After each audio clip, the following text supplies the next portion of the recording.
17 years ago, 60 Minutes first examined the so-called French paradox, which suggested that the French, despite a high-fat diet and high consumption of wine, had a remarkably low incidence of heart disease compared with Americans. Most researchers agreed that there was something in the wine that offered protection. And a few years later, even the highly cautious federal dietary guidelines say that moderate consumption of red wine can be beneficial.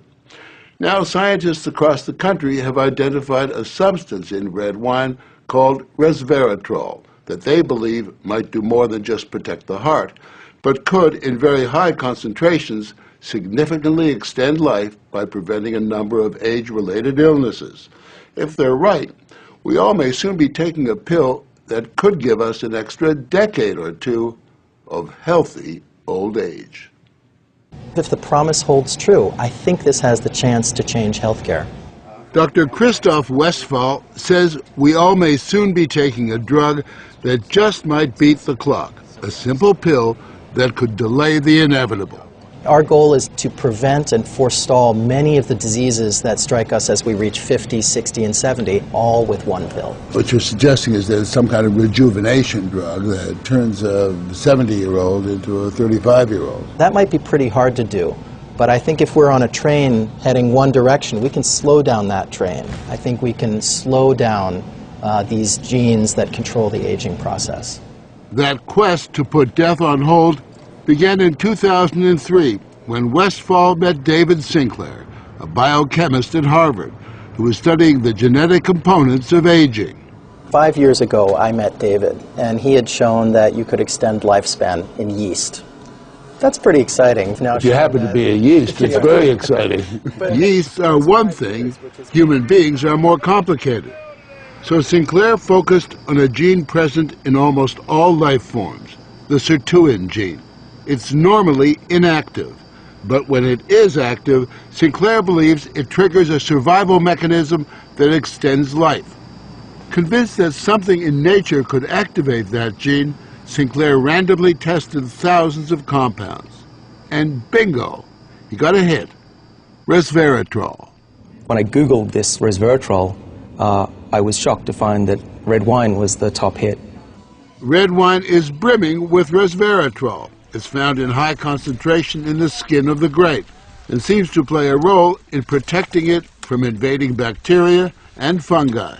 Were you aware of the research into red wine that it offered certain health benefits? Oh, sure. I mean, that's why I almost fell off my chair when the link was made, and I thought that this was a potential explanation for the benefits of red wine.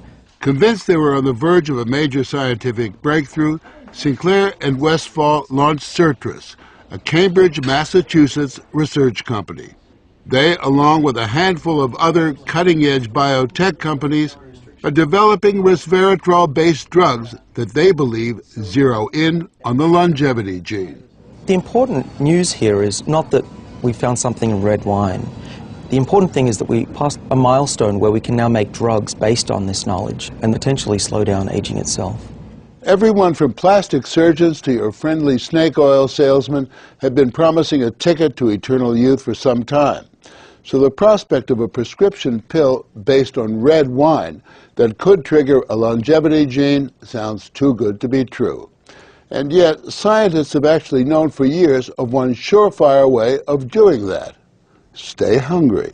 We have a pill that can mimic many of the effects of calorie restriction or exercise. So one can be very healthy and obese at the same time. Our goal is healthy individuals, ideally via lifestyle, and if that doesn't work, we believe that we'll have a pill that can mimic that.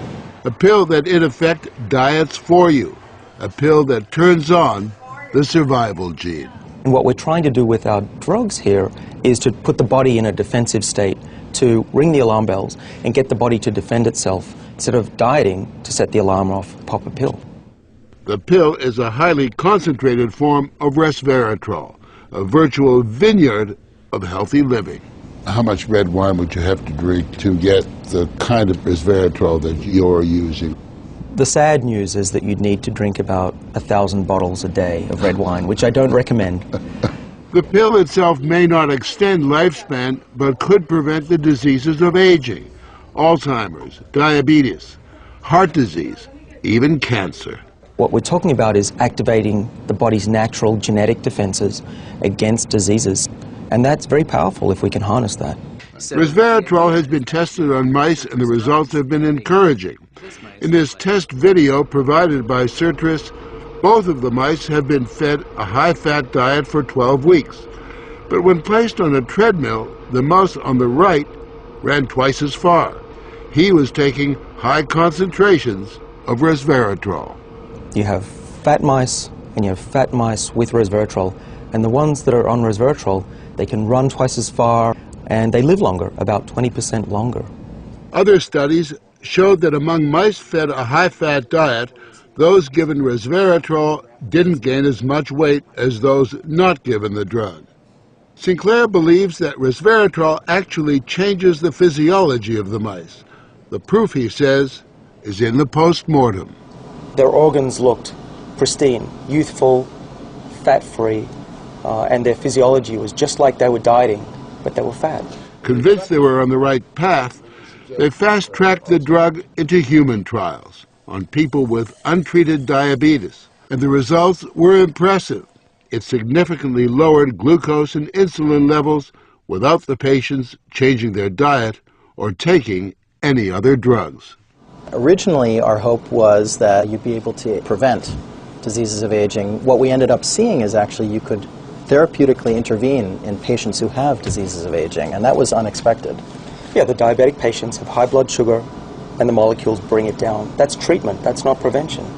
Sertris is now developing what they say is a much more potent synthetic version of resveratrol that will also soon go into human trials, this time on cancer patients. I keep on thinking, you know, what used to seem like it was science fiction, I actually believe the biology is right, and if we're right, this may be the most important thing that we're going to do in our lives.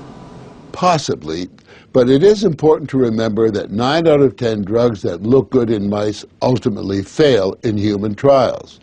Still, the speed and results generated by Sertris and the resveratrol drugs are unusual, and Sinclair believes these drugs will not only keep people living longer, but will keep them healthy longer.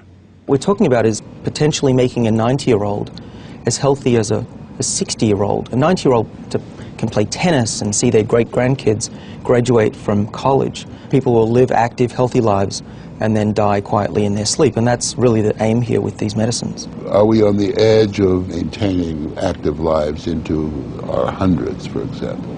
Well, we've certainly passed a corner in terms of the science, and someone's going to achieve it, and if it's not us, it's going to be someone else. But the question that most of us want answered is, when do we get this pill? I would say 5 years, to be conservative, that this will happen within our lifetimes. I'm fairly certain about that.